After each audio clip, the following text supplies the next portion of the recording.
Flávio. Agora vamos chamar a doutora Márcia Marques Gomes, professora do Departamento de Engenharia Sanitária e do Meio Ambiente da Universidade do Estado do Rio de Janeiro. E estar aqui, eu quero começar agradecendo os organizadores do 34º Congresso Brasileiro de Ciência do Solo pela oportunidade de estar aqui com vocês. E, como boa carioca e rebelde, eu vou mudar um pouco o título que me deram. Eu substituiria a palavra limitações por desafios. Eu acho que desafios, né, colega Flávio, talvez concorde comigo, ele até disse isso aqui, caracteriza melhor a situação, o status da biorremediação e fitorremediação dentro do contexto no Brasil e no mundo. Eu também vou pedir desculpas a vocês, eu venho de uma universidade urbana, do Departamento de Engenharia Sanitária e do Meio Ambiente, então, no Rio de Janeiro, onde o grande problema está ligado à indústria de petróleo e gás. Então, alguns exemplos que eu vou dar aqui, principalmente contaminantes orgânicos, estão ligados à indústria de petróleo. Rapidamente, um background teórico, um marco legal, nós temos a Lei 6.938 de 81, que impõe ao poluidor e degradador a obrigação de recuperar, indenizar danos ao meio ambiente, né? Então, a obrigação está definida por lei. E nós temos em 2009 a resolução CONAMA, que dispõe sobre critérios e valores orientadores de qualidade do solo e água subterrânea, quanto à presença de substâncias químicas, e que também estabelece diretrizes para o gerenciamento ambiental das áreas contaminadas. Essa resolução, ela estabelece os valores de referência de qualidade ao nível nacional, e vocês, muito melhor do que eu, que não sou agrônoma, podem entender que valores nacionais de referência de qualidade para solo, para diferentes substâncias químicas, o solo brasileiro. O que é o solo brasileiro, né? Então, existe um artigo 8 nessa lei que diz que até 4 anos depois da publicação da resolução CONAMA, todos os estados e o Distrito Federal do Brasil deveriam definir, pelo menos no âmbito estadual, os valores de qualidade, de referência de qualidade dos seus solos, dos grupos de solos, né? E coloca 4 anos para que isso seja feito pelos estados. Então, todos nós saberemos no dia 27/12/2013 quais os valores de referência de qualidade de solo de todos os estados brasileiros, de acordo com a lei. Nós sabemos que isso, até onde eu tenho conhecimento, poucos estados avançaram nisso o suficiente. Né? Além de São Paulo, a gente Espírito Santo, eu não sei aqui como é que vocês estão, Rio de Janeiro também não está, então nós temos aí um caminho para percorrer e temos uma base legal, inclusive, para buscar recursos de financiamento para que isso seja estabelecido. E vocês, melhor do que qualquer outro grupo profissional, vocês são os donos dessa questão, vocês são os profissionais que podem fazer isso, briguem pelos recursos financeiros para fazer isso. Eu menciono aqui a Rede Latino-Americana de Prevenção e Gestão de Resíduos Contaminados, porque o Ministério do Meio Ambiente do Brasil reconhece essa rede como um fórum legítimo de discussão dessa questão, de divulgação de tecnologias, enfim. Mas esse fórum tem características que colocam à margem determinadas tecnologias, inclusive a de biorremediação e remediação, muito pouco discutido no fórum. Rapidamente no mundo, a comunidade como a europeia, por exemplo, até 2013 tinha 52 milhões de hectares, ou seja, 16% da área total da Europa, com algum nível de contaminação. Considerando todos os países que entraram na comunidade europeia depois dessa data e com situações financeiras menos favoráveis do que a comunidade europeia original, nós podemos imaginar que 16% já subiu com um percentual maior de áreas contaminadas. A Austrália, só o Porto de Sydney para remediar a dioxina, 2 bilhões de dólares investidos. A Suécia, que é o país no mundo colocado, num estudo feito há 2 ou 3 anos atrás, número 1 em termos de conscientização ambiental, de investimentos na área ambiental, identificou 78 mil sítios contaminados, fez uma estimativa de 143 milhões de investimento por sítio para a recuperação e considera, pelos seus cálculos, que vai levar 52 anos para remediar 2% das áreas contaminadas, 2% as mais prioritárias, que estão no topo do problema. Então, eu acho que se esse país tem esse cenário, nós no Brasil não temos um cenário, temos alguns dados que o colega Flávio apresentou aqui para a gente, né? E o Rio de Janeiro, que não estava nisso, até disse que é um dado bem recente, ele não poderia ter também, que é algo que eu consegui há pouco tempo, definiu recentemente 141 áreas confirmadas como contaminadas e 600 áreas suspeitas a serem confirmadas. Nós ficamos muito felizes que já é um passo, né, nessa direção da solução do problema. Aqui os dados que o colega já apresentou, mas eu vou repetir de uma forma diferente, talvez abordando outros aspectos. São 4.131 áreas contaminadas registradas em São Paulo, mas dessas áreas, menos de 1% são acidentes desconhecidos e agricultura. Então a agricultura está ali perdida no menos de 1%.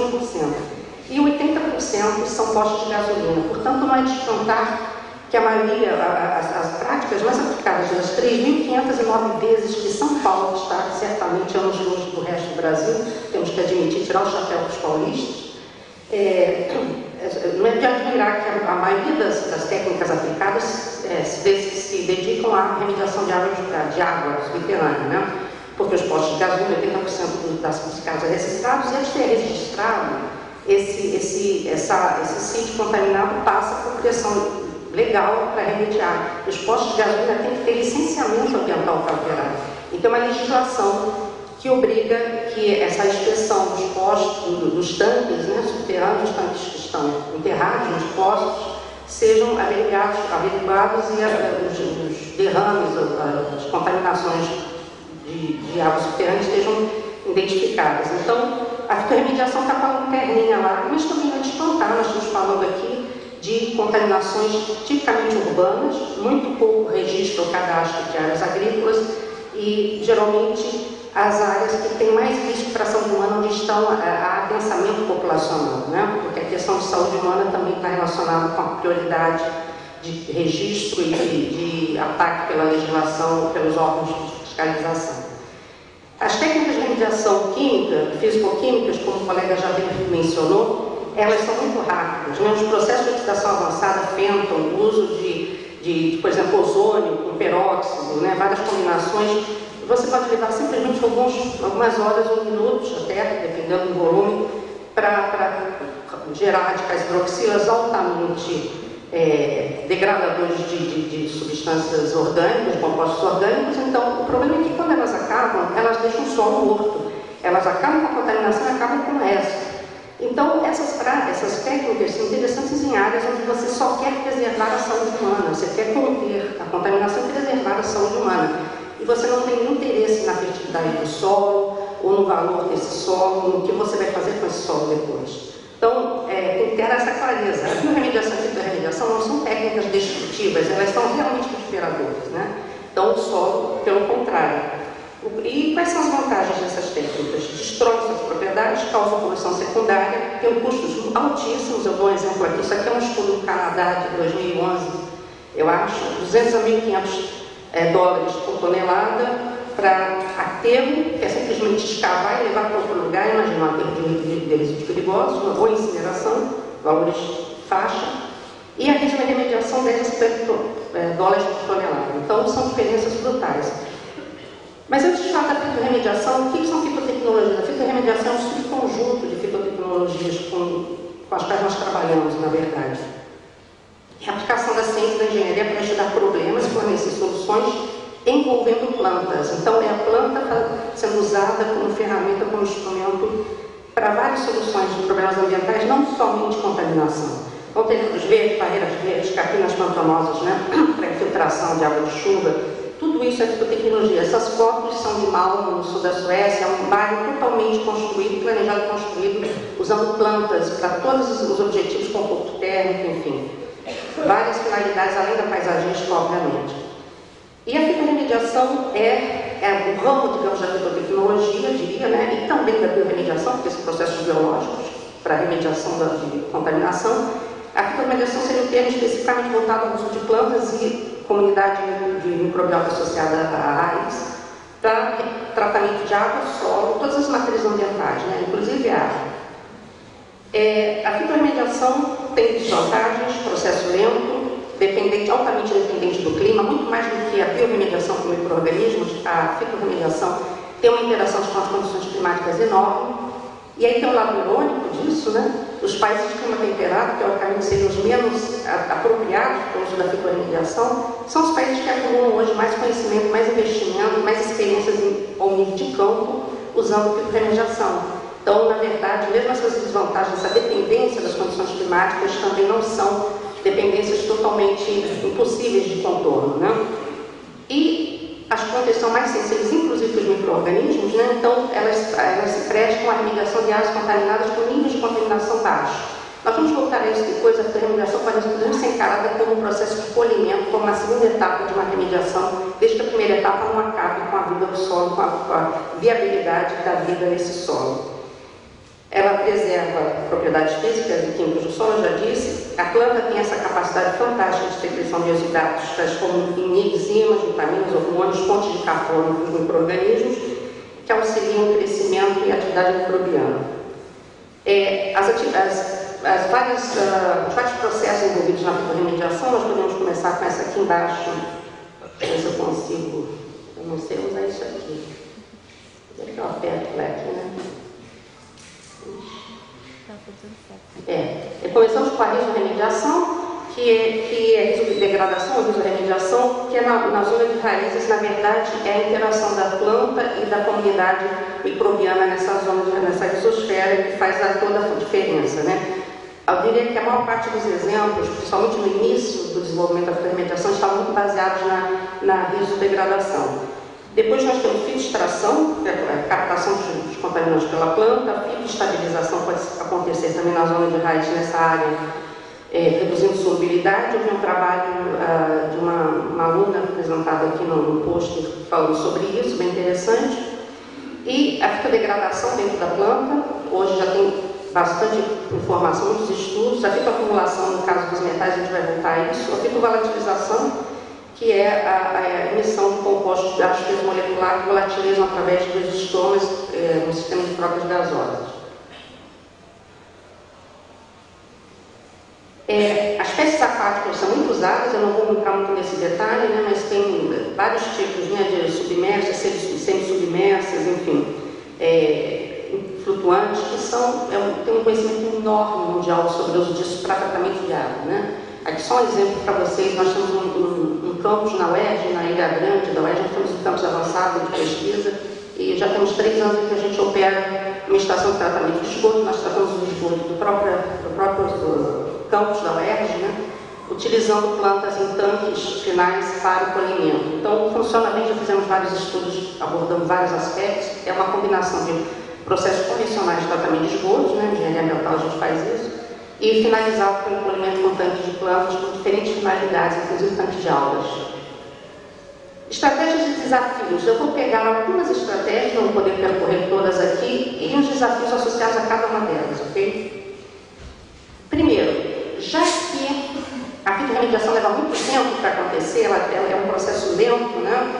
É de bom tom, ou de boa lógica, a gente utilizar plantas. Nós utilizamos plantas que têm algum valor agregado, ou seja, que possamos fazer alguma coisa com ela. Olha, as plantas que têm função na indústria da energia. Na Europa se usa muito plantas para produção em áreas contaminadas que remediam essas áreas e que a madeira depois é usada na incineração para recuperação energética. Isso, como não é uma questão comum aqui no Brasil, nós temos um programa de biodiesel, as plantas de produção de biodiesel, que não devem concorrer com áreas nobres com solo agricultural de alta qualidade que produz alimento, que a gente sabe a loucura que tem por trás dessa lógica, né?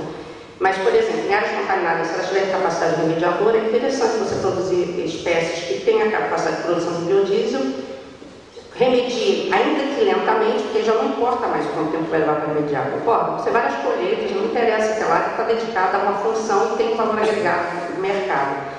Em função disso, nós trabalhamos nos últimos anos com algumas espécies produtoras de biodiesel, e mais recentemente a gente está trabalhando com Ruta graviolense, porque por causa dos compostos fenólicos que ela produz, e a gente volta aos fenólicos depois. Além da questão da indústria farmacêutica, esses compostos são estimulados por alguns hidrocarbonetos poliinsaturados aromáticos em testes in vitro. Também, esses fenólicos também ajudam o crescimento microbiano na zona de raiz. Então, é um assunto bastante interessante, mas isso é muito recente, eu nem tenho dados ainda, porque essa parte da Ruta é uma tese de doutorado que a gente ainda está em curso. Todo o processo de fitorremediação passa pelo screening, germinação. Uma planta, antes de ela remediar, ela tem que tolerar a contaminação. Então, é importante, o mundo inteiro fez isso demais, ainda faz, vai ser sempre válido, entender principalmente espécies nativas, né, para a gente não ficar introduzindo espécies estranhas só porque elas são fitorremediadoras, trazê-las para áreas onde nós não sabemos depois quais são as consequências. Então, espécies nativas se nós, ou que já estão instaladas, nativas não obrigatoriamente, mas que estão instaladas na região, você buscar a tolerância delas à presença de diferentes contaminações, diferentes níveis de contaminação, e depois, então, partir para estudos de remediação propriamente dita. Então, as avaliações comparativas são importantes. Eu acho que a gente deve dar a César o que é de César, concordam? Um solo que tem planta, sem planta também vai haver decaimento de determinados contaminantes, principalmente orgânicos, né? Os processos abióticos acontecem. Uma planta, um solo em que você ajusta as condições de nutrientes e de umidade, etc., com radiação solar, boa utilização, etc., vai ter remoção de alguns compostos também. Então, sempre interessante nos estudos de remediação a gente comparar, né, resultados.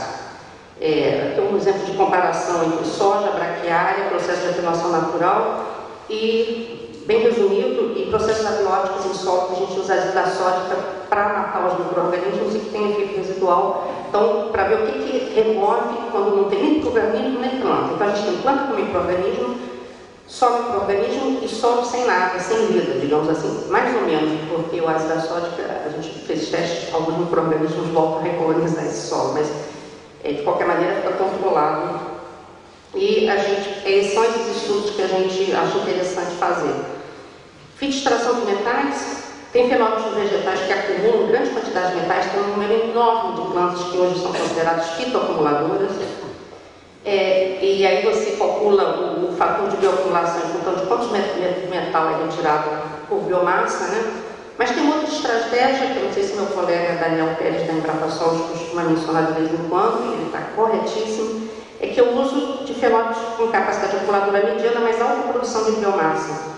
Porque as duas coisas os dois caminhos levam a Roma, né? Não adianta eu ter uma planta com uma alta capacidade acumuladora, então por unidade de biomassa ela incorpora muito metal, mas a biomassa dela cresce muito lentamente e pouco. Então, às vezes uma planta normal, uma capacidade de acumulação normal, mas com a produção mais exuberante de biomassa, a revolução vai ser igual, às vezes até superior. Então, a questão das hiperacumuladoras eu acho que é super valorizada um pouco. Acho que tem questões de fisiologia vegetal, de agronomia, que devem ser consideradas, além desse único aspecto.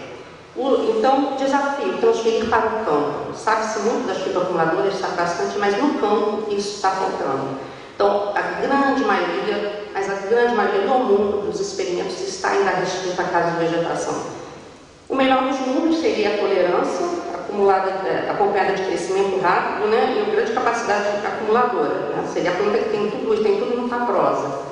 Em termos de manipulação genética e por acumulação, tem poucos nossos genéticos envolvidos, é mais fácil de manipular. Tem trabalhos mostrando isso assim. Desafio, barreiras regulatórias. Né? Plantas manipuladas, você vai jogar no campo, tem toda a discussão que nós conhecemos na antiga. Uma outra estratégia de fitoacumulação, fitoextração, é tratamento químico com agente quelante, por exemplo. E aumento da mobilidade dos metais. Ou inoculação de micorrizas na rizosfera de algumas espécies, que aumenta a fitoextração de metais. O problema é que todas as práticas que aumentam a mobilidade dos metais aumentam o risco desses metais atingirem água subterrânea. Então, tem questões aí, desafios aí para serem encarados. Aqui algumas imagens de potes histológicos de braquiária e soja. Soja é uma planta que se mostrou bastante interessante, além de tolerância para a remediação, mostrando essas imagens escuras, aqueles cortes escuros, sugerindo, né, que se trata de acúmulo de óleo cru que estava no solo, foi onde essa planta cresceu. Só que entre ver essa imagem, extrair e confirmar que tipo de hidrocarboneto de petróleo está lá, tem uma distância muito grande, então é um desafio analítico aí, procedimento de laboratório que é grande.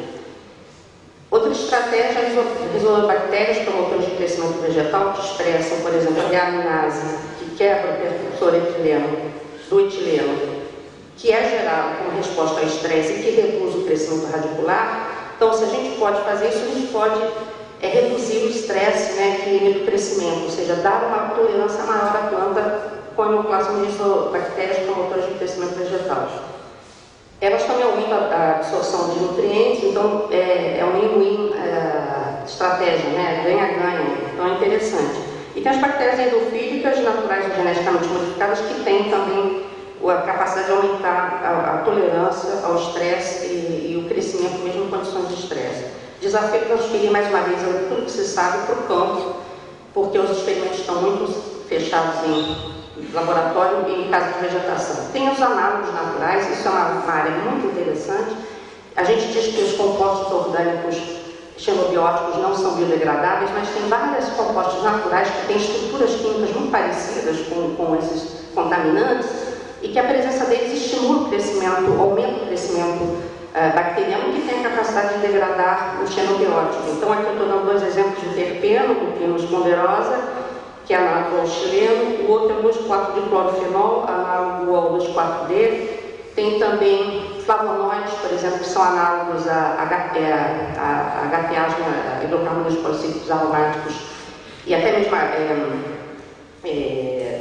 podem ser utilizados e promover uma melhor degradação mais rápida. O desafio é que alguns análogos, infelizmente, funcionam ao contrário, eles inibem a quebra enzimática desses compostos tidos como refratários ou de difícil degradação. E acho que eu falei.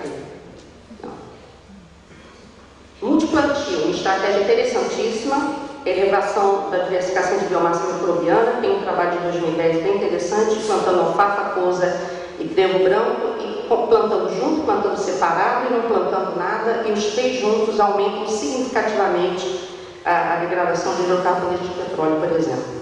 Então, essa diversidade microbiana trazida por esses sistemas moleculares de espécies distintas, essa conjunção de enzimas, de capacidades de rotas metabólicas intrincadas, como o colega mencionou aqui algumas vezes, que leva a essa possibilidade.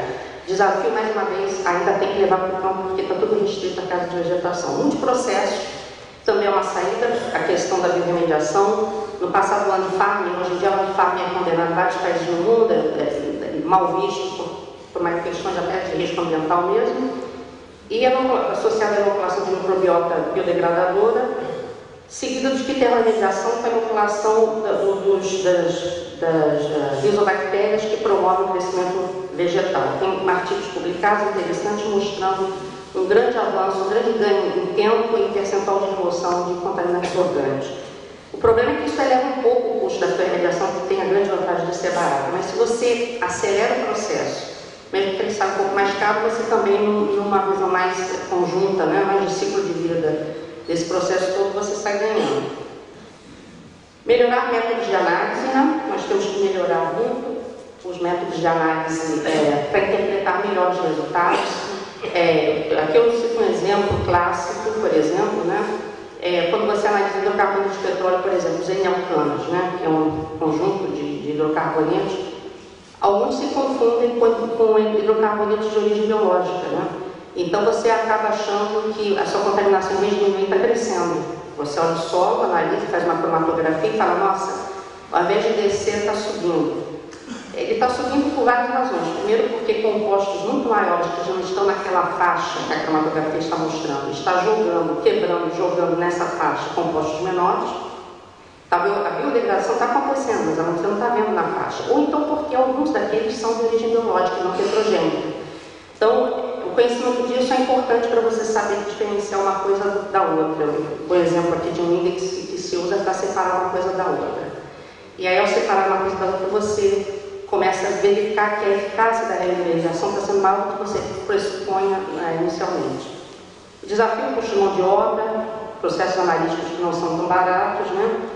Implementação de vários protocolos laboratoriais, ou seja, tem aí um desafio. Reduzir risco ecológico. Toda vez que se fala de plantas modificadas, o assunto do risco ecológico tradicionalmente vem à tona. Então, muito simples, usar espécies nativas, não há risco ecológico, use espécies já introduzidas, né? Tanto de micro-organismos quanto de plantas, e se elas não funcionam igual à necessidade, como por isso que há necessidade de usar espécies modificadas, sistemas de contenção biológica, tem coisas aí na literatura falando. As barreiras regulatórias da opinião pública ainda são os problemas que ainda estão por vencer. Então, os desafios a serem vencidos. Nós temos aqui fatores de estresse que existem no campo, estão ausentes no laboratório em casa de vegetação. Eu diria que a maior parte do conhecimento que nós temos hoje, que nós estamos gerando, enquanto eu vos falo aqui, de grande importância, de grande relevância, e que vão ser certamente conhecimentos aplicáveis no futuro, não sei se tão próximo, mas serão aplicáveis, Mas a verdade é que está tudo restrito a laboratório e, na melhor das hipóteses, casa de vegetação. Essa transição, que já se sabe hoje, que é possível fazer hoje, sair da casa de vegetação, sair do armário, né? Ir para as ruas, sair do armário para o campo, essa transição tem que ser feita. Senão a percepção dos órgãos reguladores, dos técnicos, das empresas, da indústria de remediação, é de que isso aqui é uma brincadeira de pesquisador, que não é para ser levado a sério e não é de se espantar, particularmente a remediação. Cada ambiente que você coloca aquela mesma espécie, você dá as mesmas condições, você vai ter respostas distintas, porque são tecnologias altamente, que sofrem alta interferência, altamente sensíveis às condições ambientais, diferentemente do processo químico oxidativo avançado, né? Não importa o que está acontecendo em volta, aquilo é forte e rápido. Então, essa percepção ela é toda sem sentido, ela faz sentido. Então, sair do campo para a comercialização, então nós temos uma distância certa maior, aí outra distância maior. Métodos mais adequados de avaliação, para a gente mostrar que a remediação muitas vezes está acontecendo mais do que a gente pensa. Otimizar e combinar processos, multiprocessos, né? A fitorremediação sendo parte, inclusive, de uma coleção de técnicas biológicas. E o multiplantio, né? Usar os princípios básicos da diversidade genética, da diversidade fisiológica e que várias plantas simultâneas numa área contaminada podem trazer. E eu diria a vocês, está faltando mais agronomia na fitorremediação. Existe um grupo grande de pesquisadores excelentes, altamente qualificados, mas que não são agrônomos e que vão até a casa de vegetação. Dali nós não passamos. Nós não temos pernas de competência para ir além de uma casa de vegetação, já estamos abusando, como entramos ali. Essa transferência da casa de vegetação para o campo depende da agronomia, da ciência dos solos. Nós, mesmo que queiramos, nós nunca vamos ser capazes de montar um experimento em escala de campo, com os controles, com todos os aspectos agronômicos que tal experimento enseja. E essa percepção, enquanto ela não for mudada, de que ainda é uma coisa interna, intramuros, as empresas não vão mudar. E as empresas ainda são um pouco restritivas às técnicas biológicas, não só porque as outras técnicas são mais rápidas, são muito mais caras, mas mais rápidas, é porque a remediação de áreas contaminadas no mundo, e particularmente no Brasil, só está acontecendo quando há um grande interesse imobiliário, por exemplo. Especulação imobiliária, que se área em São Paulo, altamente contaminada por hidrogênio clorado, eles iam remediar pelos tubos, porque ali ia entrar um shopping center. E era uma área contaminada há anos, de repente a cidade cresce, as periferias viram cidade e a especulação imobiliária transforma um brownfield, uma área contaminada, numa área de grande viabilidade econômica. E aí tem que ser rápido, tem que construir um shopping center, tem que construir amanhã. Então não é à toa que essas técnicas rápidas e caras funcionam, porque elas estão inseridas num contexto de resolver problemas dessa natureza, de especulação imobiliária, ou de questão de saúde pública em áreas onde a saúde humana está afetada. E aí entra os órgãos que têm que responder a uma demanda óbvia, como gente bebendo água com gasolina de poços de caçamba em algumas regiões. Então, essas remediações que têm que ser rápidas é porque elas estão nesse contexto. Agora, nós não precisamos de remediar rapidamente áreas que estão contaminadas há décadas e ninguém fez nada com elas. Na verdade, o fato de ser uma técnica lenta não inviabiliza a aplicação dessas áreas, porque se não aplicar o barato, o caro também não vai aplicar. Então, a gente tem que entender um pouco esse contexto e mudar talvez um pouco isso. Esse discurso e buscar um pouco o entendimento pelos órgãos reguladores. Remover barreiras regulatórias, eu estou mencionando até um artigo na Revista Brasileira de Ciência do Solo, onde a gente discute, eu e os colegas coautores discutimos um pouco as questões de todas as barreiras técnicas e bem mais as barreiras regulatórias que eu, por falta de tempo, não vou poder mencionar aqui. Mais uma vez agradeço ao Congresso, meu grande financiador de pesquisa, que é o ONU, financiador de pesquisa do Estado do Rio de Janeiro, a FAPERJ, os demais financiadores e os nossos companheiros de instituições suecas que trabalham com a gente nessa área já há alguns anos. Muito obrigada.